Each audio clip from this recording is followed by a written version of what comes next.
The Women's World Cup final kicks off on Sunday, the sport's most successful tournament yet. There's been rapid growth in the game, but is it a level playing field between richer and poorer nations? How far can the sport go for female footballers? This is Inside Story.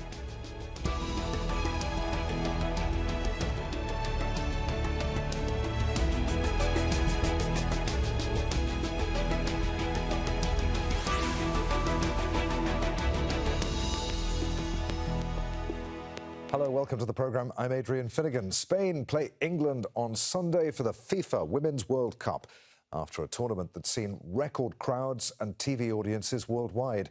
It's a transformation from the first Women's World Cup in 1991, a time when the game was developed in only a few countries. Now it's a big business, professional sport, with the top stars, heroes and role models for young girls who can now dream of one day scoring the winner for their country in a World Cup.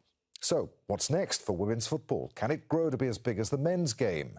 And can all countries have a fair chance of one day tasting World Cup glory? We'll be discussing all of that and more when we kick off the discussion with our guests in just a moment. But first, let's go to our reporter Alex Thomas in Sydney, where Spain and England will do battle in the final on Sunday. Whatever happens later this week, there will be a new name on the trophy. Off the pitch, we've seen record TV ratings, and not just in Australia. Ticket sales have also been higher than ever before.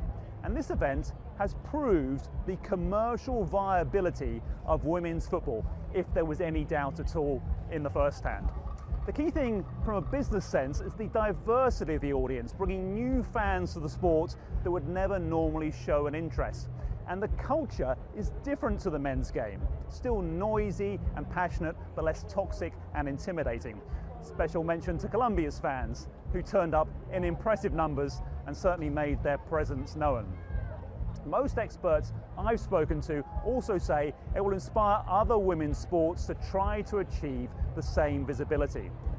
The battle still hasn't been won in terms of prize money and pay to match the men's game, but also for every National Football Association to take the women's game as seriously as the men's. England, Nigeria and Jamaica are among the teams in dispute with their country's football bosses going into this event.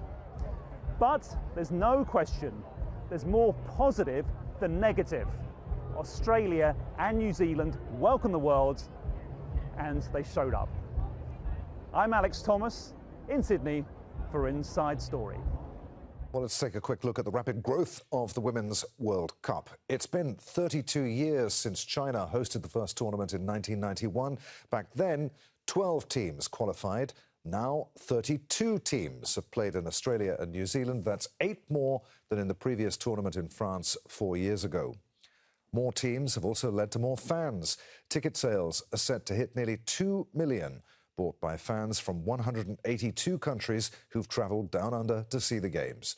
TV audiences have broken records worldwide. Despite the significant time zone differences, FIFA says this World Cup is on target to reach an overall TV audience of 2 billion worldwide.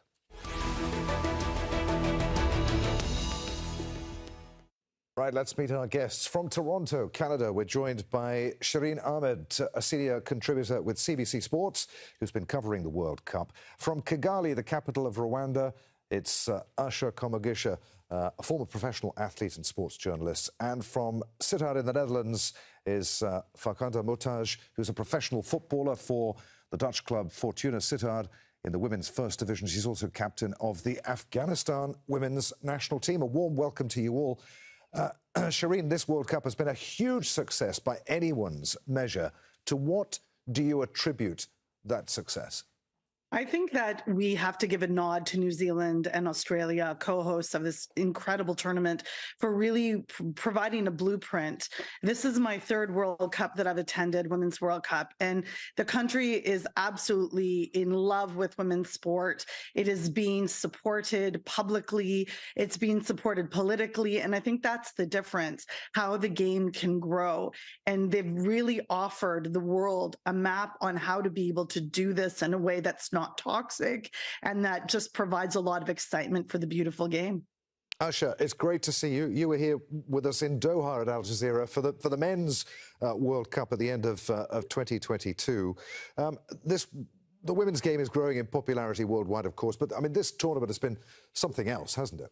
It's been incredible. And the fact that it's been, down under a country like Australia and New Zealand that really embrace sports in general, but also that have embraced, women's sports. Last year, we saw impeccable, attendances at the FIBA Women's Basketball World Cup and now at the FIFA Women's World Cup. We're just seeing, a lot of encouragement, a lot of people embracing women in sports and really just going and buying tickets and making sure that they take young girls to be inspired, at the World Cup. And the numbers, but also just generally online, there's been more interest than what we saw in 2019 in France. Of course, it was a perfect platform, but now it's really gotten to a very high level and it's, just great to experience.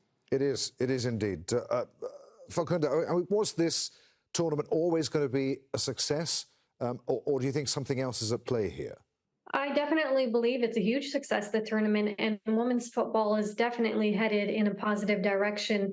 And I think one of the key contributors to the success is just expanding the format from 24 teams to 32 and replicating it like the Men's World Cup.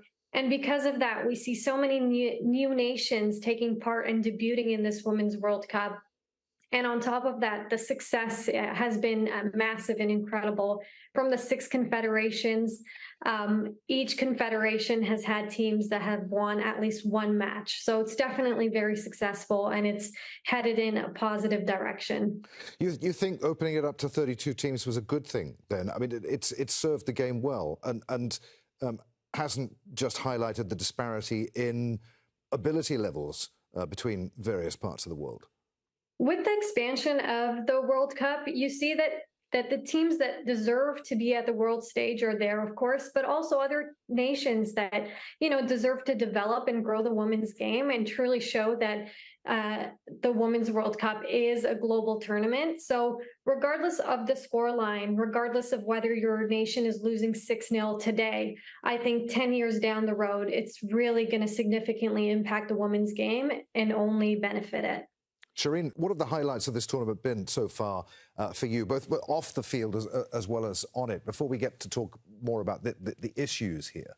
I think one of the things, and just highlighting what Farkhunda had said, is that, the expansion is really important. And you just mentioned the disparities between the team and the way that they're supported financially in the struggles is actually a part of the conversation and a part of the culture and the ecosystem of women's football globally. And these are things that we can't separate. I mean, a lot of people, it's easy for, media to separate what's happening on the pitch and off, but they're really quite connected. And you've got, debut teams that made it beyond the group stages, which is incredible. Morocco was debuting at this World Cup, only the second team in the Women's World Cup history to ever go to the knockout rounds, the round of 16.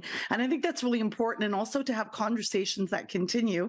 And before we get to the issues off the field, truly, but highlighting issues that occur as a part of the growth of women's football. And one of the things I'm most excited about is the conversations being had by supporters and by media about what the type of things that are happening, good and bad, in women's football. And those conversations haven't always occurred. So it's really important that they are happening.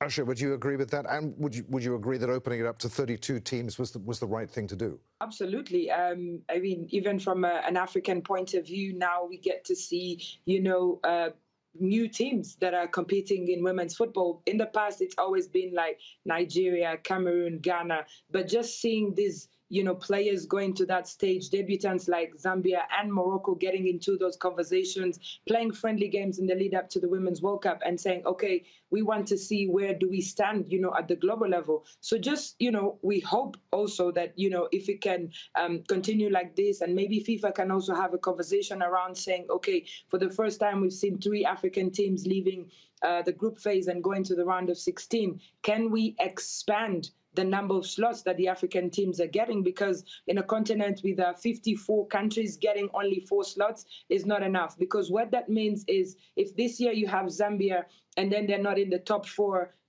in the next 4 years, then that generation is gone. So, but if you expand the number to maybe 8 teams, then we can have a different conversation and have them compete every year in, year out, and continue to get more exposure. So I think that, expanding the format has given us an opportunity, to get some very nice stories, like Colombia, like Jamaica, being part of these conversations on the global stage. And Usher, how big is the women's game? How much support does it have in Africa? There's immense support. Now the federations are starting to think, what, there could be a gold mine here. You can start by the beautiful and incredible story of Morocco. 3 years ago, they didn't really have a women's football strategy, but the federation sat down and said, look, if we want to compete globally, we have to do the right things. They went and hired Reynald Pedros, who obviously had won 2 Women's Champions League titles with Olympique Lyon, brought him to Morocco, gave him the same facilities that the men's team that went to the semifinals of the World Cup are using. If anything, they were actually staying in the same hotel in the lead up to the World Cup that the men stayed in when they were going to Qatar. So, things like that, having Zambia, for example, playing friendly games with a team like Germany and actually beating Germany in the lead up to the World Cup. Those are the kind of conversations that we need, but it has to get better. We need more teams and more investors and more people that make key decisions to embrace women's football. And this also means things like, for example, getting women's football on television. And that means in terms of showing the leagues week in, week out. We're seeing some of the countries do that. Uganda, for example, has the Women's Super League on FIFA television, which is the national, federation TV. So that, helps people continue to see these women play, not just once in 4 years when they go to the World Cup. Farkhunda, I mean, as we said at the beginning, you're a professional footballer. You play with Fortuna Sittard in the women's first division in the Netherlands. Of course, we're talking about the World Cup, which is international level. It's getting a lot of attention. What is the situation at the domestic league level? How does your life as a professional footballer compare to your male counterparts? Well, the Women's World Cup is directly related to the domestic leagues as well. So what we see, the pattern almost that we see, is that we have a Women's World Cup, or we have these huge international tournaments, whether it be the UEFA Cup or the Champions League final. And so after events like this take place, which we have a lot of momentum, a lot of attention, it doesn't necessarily always translate to the domestic leagues. So although the domestic leagues are heavily investing, they are building a professional infrastructure for their players, there is still a huge disparity that does exist. And although we are, headed in a positive direction, I would still like to see that increased amount of fan base, infrastructure, attention to really growing the women's game at the domestic level, and ensuring that it is consistent and sustainable. Shireen, how does the women's game keep the momentum going after this tournament? I mean, after the last World Cup and until, I think until the Euros last year, there seemed to be a frustrating lull. I think one of the things to remember is that we shouldn't just pay attention to women's sport every quadrennial. It shouldn't just be at mega tournaments like the Olympics or like, the Women's World Cup. And I think that the interest in the women's game itself needs to continue. You have in the finalists in Spain and England, you have 2 of the most, exciting, invigorating domestic leagues in the world, the Women's Super League and then La Liga Femenina in Spain, with teams that are really, really enthralling. And I think we need to look even a little closer. I mean, I'm in Canada and we don't even have a domestic women's league here. We have a proposed one, and that's really important. To continue to support the women's game at the grassroots level is really essential. And even if that means supporting, an NCAA team or a university college team, these are all, or development teams and youth teams, which is really important. And I mean, those are where the stars come from. Those are where the next generations come from. And when you speak with players who are also advocates, because remember, Adrian, that women's athletes also become advocates for women's sport and the growth and sustainability of it, which is something that men players don't actually have to do. I think we should remember to keep supporting at those levels that, the product we know is incredible. The ticket sales, the attention, the broadcast numbers tell us that people are heavily invested. I remember a time when the Lionesses didn't get very much public support. I was in France in 2019 and couldn't find a Les Bleus kit anywhere in the stores. So, I mean, I see the growth now, and I hope that change, and I hope that change is here to stay. Okay, Usher, as Shireen was saying, I mean, there is growth. Money is starting to be invested in certain parts of the world. What more needs to be done, for instance, to get investment into football in places in Africa, the less affluent places in Africa? Well, to be honest, it's really an ecosystem that we have to change. Because when we talk about women's football and people talk about, we're not able to see these women, we need more broadcast partnerships. In the lead up to the Women's World Cup, the current one going on, there were issues, for example, with the top 5 countries in Europe not being able to buy the rights. So those small things affect, the growth of the game. And yes, we talk about, a lot of the limelight happening maybe around the UEFA Women's Champions League. We saw the big numbers, of fans that went to the Camp Nou to watch Barcelona. In England, it's the same thing. But from a global perspective, we need more people to watch women's football week in, week out. That impacts, the commercial revenue that comes around the game. And also the decisions really from the federations to embrace women's football. It's not a competition. We're not saying that women want to be better than men. It's really what you invest in the men should be the same that you invest in the women. We've seen that growth, even from teams like Real Madrid and Manchester United that embrace women's teams way later than the big boys in the game, Arsenal, Manchester City, Chelsea. But now you can see that those two teams are competing, at a favorable level. So when you take it, to the club level in the rest of the countries across the world, that's where the conversation needs to be had. Yes, we talk about equal pay, but that equal pay comes from, do we have the same opportunities when it comes to investment? And those are the things that we need to be talking about. Farkhunda, can you ever see a time when professional players like you are not only paid as much as your male counterparts, but enjoy the same working conditions and basic support? I can visualize, and I'm very optimistic that we will have even better, infrastructure, work opportunities, and it's just a matter of time. However, I personally do not like to compare men and women's football. As great as they both are, women's football has received attention much later than the men's game. And I think people are just starting to understand how much impact, how much passion and dedication and drive female athletes genuinely have, both on and off the pitch. And so do I think the pay gap will reduce? Yes, I do. However, again, I'm very optimistic that others, not just female athletes, are the ones advocating for this, but it's the whole global community that sees the need for female athletes to be at the forefront. Shireen, coming back to the challenges that you were talking about at grassroots level, equipment, facilities, coaching, support, what about things like kit and footwear? Are sportswear manufacturers making enough gear specifically for women rather than churning out unisex stuff or stuff for men that women have to make do with? I think one of the important things is the women's game is an incredible product on its own. And I agree with, my co-panelists that comparing it to the men's side is not something we should do. In many leagues around the world and in many federations, women's kits aren't even available. And I, live in Canada, and you're not able to buy a women's kit, a national team women's kit, even after they won the Olympics in 2020. So, you look at that and you look at what are the opportunities, and that's something that's really important to say. And these are just part of other psychosocial factors. We've seen increased injuries in ACL, anterior cruciate ligaments, and that's also because of environment. It's not just because of the pressing of the athlete. There's so many things like resources, facilities. As previously mentioned, Morocco is one of the only federations to provide really what they do. Their facility outside of Rabat is like one of the only ones in the world, and they're the only league in the world that has 2 tiers of professional women that actually are remunerated. So there's so many things here. It's not just about pay. It's about support. It's about broadcast. Is it being televised? Are there, we know that in North America, 4% of all broadcast is women's sport. That's not a lot, Adrian, 4%. There's so many leagues, there's so many opportunities.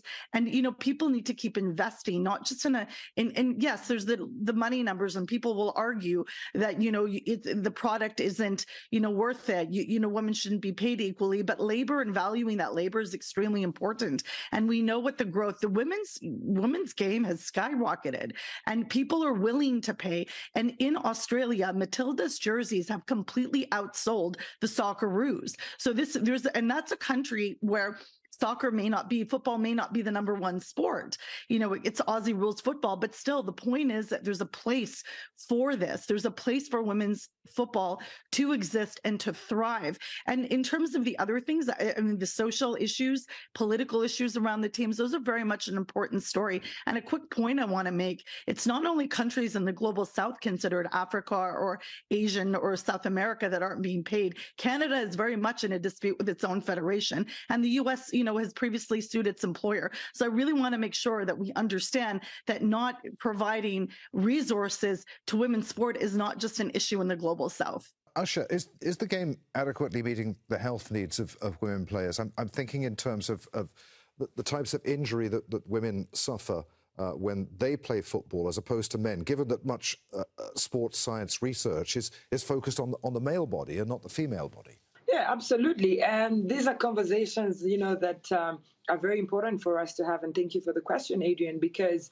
we need researchers, we need the medical world to look into that. Why are these female athletes getting these injuries? But also really to have open conversations, for example, about menstrual periods, what is, for example, the jersey type? What are the sizes of the shorts? Are the players comfortable? Can we also have conversations about sports bras? Because these are things that, when you look around, people think, oh, it's obvious. But you'll find that some of the athletes are playing in bras and not really sports bras. And that affects, the way that they play, because you're talking about 90 minutes of a football game. So I think that, federations and decision makers, and also really organizations, even if they're activist groups, have to openly talk about this and see how to grow the game, because it's not just about pay. It's about things like that. Farkhunda, I'll come to you in just a moment, because there are two specific questions I want to ask you right at the end. So bear with me a minute. Shireen, how does the women's game overcome cultural and social challenges that exist in many parts of the world? I mean, many women involved in the sport have experienced online abuse, for example. Yeah, there's a culture of toxicity, certainly, and you'll have, misogynists and people who argue that you shouldn't, play, and, you can't necessarily resolve all issues. And some regions are very specific to the type of abuse they get or the type of discrimination that the women face, whether it's homophobia or anti-Muslim sentiment. And quite frankly, in France, and this needs to be said, Muslim women who want to wear hijab can't even participate in sport domestically because of a hijab ban that exists there. And there's so many issues that we can discuss about this. But one of the things we need to do is realize and understand that football needs to be accessed safely by women all over the world, and see what their needs are and look around and see how they can be supported. And the other thing is to shy away from questions that are really important. And just as Usher just mentioned, whether it's issues regarding menstruation or needs of those athletes, these are very specific needs and things that are important to talk about. And whether, there's been criticism in the US team and how they navigate their space, their culture and team culture will be very different than someone like in England. But you've seen solidarity from all these players, whether it's facing sexual abuse in the sport, with some of these teams, particularly Haiti, have had to overcome. These are really important things, and we can't shy away from those discussions. Adrian, it's important to recognize and celebrate the joy of the game while addressing the challenges at the same time. And Usher, just very briefly, would you agree with that? Yes, absolutely. We have to look at both sides of the story. No one is trying to say that it's only the positives that are happening, with women's football. Because when you look at, for example, the Women's World Cup, and you see that a journalist was asking, the Moroccan captain about LGBTQ and if she has any teammates on the team that are playing. And this is ahead of their first ever game at the Women's World Cup. They could have chosen to ask a different question, but that's what they chose to do. So there's a lot really to talk about. Yeah. Farkhunda, as we said at the beginning of the program, you're also the captain of Afghanistan's women's national side. What is the future of the women's game in Afghanistan? Where is your team right now? Well, unfortunately, like many people might be aware right now, since the fall of Afghanistan in 2021, we actually don't have an active national team. So what that means is the de facto government has banned women's sport participation in general, among many other bans, such as rights to education, other basic necessities. Now, that being said, since 2021, the Afghanistan women's national team, the players that were within the country have been evacuated to Australia, to Portugal, and other parts of the world. And players such as myself, who belong to the Afghan diaspora that grew up outside of Afghanistan, obviously still remain outside of the country. Now, the issue we're facing right now is that because of the de facto government, our football federation, it would not be safe for them to restart women's football.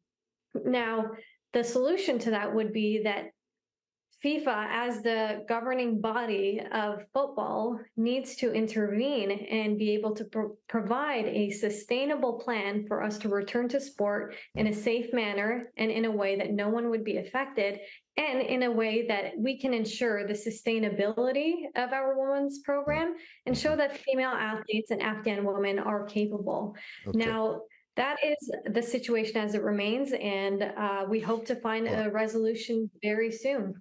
Farkhunda, here we are. You're on Al Jazeera. You're speaking to women who can see us in Afghanistan. Women who aspire to play football. They love the game. They look up to you as their hero. What would your message be to them right now?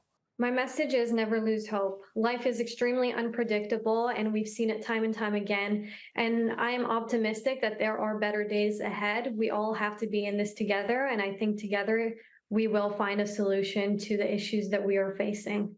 Let's hope so. Many thanks indeed, Shireen Ahmed, Usher Komugisha, and Farkhunda Muhtaj for taking part in today's discussion. You can see the program again at any time by going to the website at aljazeera.com. For further discussion, join us at our Facebook page at facebook.com/AJ Inside Story. And you can join the conversation on Twitter, our handle at AJ Inside Story. From me, Adrian Finighan, and the team here in Doha, thanks for watching. We'll see you again. Bye for now.